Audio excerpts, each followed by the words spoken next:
Dobro jutro, tukaj je Valentin, ure pol 8. Danes pa začenjam z serijo kratkih videoposnetkov, kjer bom razložil naslednjo stopnjo pisanja. Prvo pisanje, ki se imenuje po angleško ranting and raving, oziroma nekritično pisanje vseh podrobnosti nekega dogodka, ki se nam je zgodil v preteklosti, kjer smo recimo čustveno reagirali, ki ga želimo analizirati in preobraziti nek vzorec, ki smo ga aktivirali oziroma uporabili v tem dogodku. Naslednja stopnja, seveda logično je, da zdaj pisanje analiziramo. Najprej smo izpisali vse podrobnosti, časovno linijo, časovni zaporedje dogodkov, ki so se zgodili, in sedaj nastopi prva faza analize, prepoznavanja, kaj so sprožilci. Torej, v pisanju, iz pisanja imamo sedaj nalogo izločiti, katere besede, kakšen opis našega dogodka je realen, katere misli in čustvene reakcije pa niso bile realne za tisti dogodek. Torej, čustvene reakcije so vedno indikator, pokazatelj nekega našega notranjega konflikta, trenja oziroma eksplozije, ki se zgodi zaradi nastanka polarnosti, ker smo se v našem umu ločili od realnosti v tistem trenutku, ker nismo razumeli oziroma hoteli dojeti vseh dimenzij obstoja in vzrokov, ki so pripeljali do tistega stanja v tistem trenutku, ampak smo imeli v sebi neko prepričanje, ki nam je onemogočilo, da bi ta dogodek v tistem trenutku sprejeli v polnosti točno takega, kot je. Vse čustvene reakcije so torej indikator, pokazatelj uničevalne energije, ki nastane zaradi našega notranjega konflikta.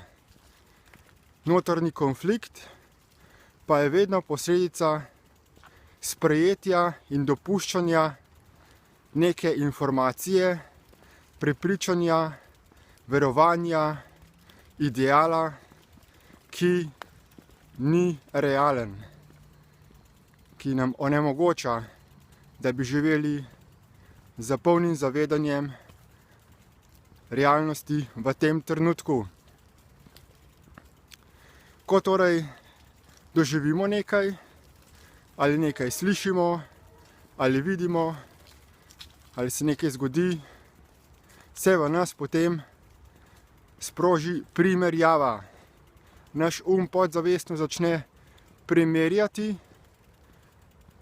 določen dogodek oziroma določene elemente dogodka, v katerem smo udeleženi, in če imamo v sebi neko informacijo, ki nam govori o tem, da bi moral biti določen delček realnosti v tem trenutku drugačen, potem mi začnemo trmasto držati to prepričanje, se ga oklepati in ga želimo vsiliti na fizično realnost v tem trenutku. Ker pa fizične realnosti ne moremo spremeniti, seveda nastane konflikt. Hočem povedati, saj ne moremo jo spremeniti takoj.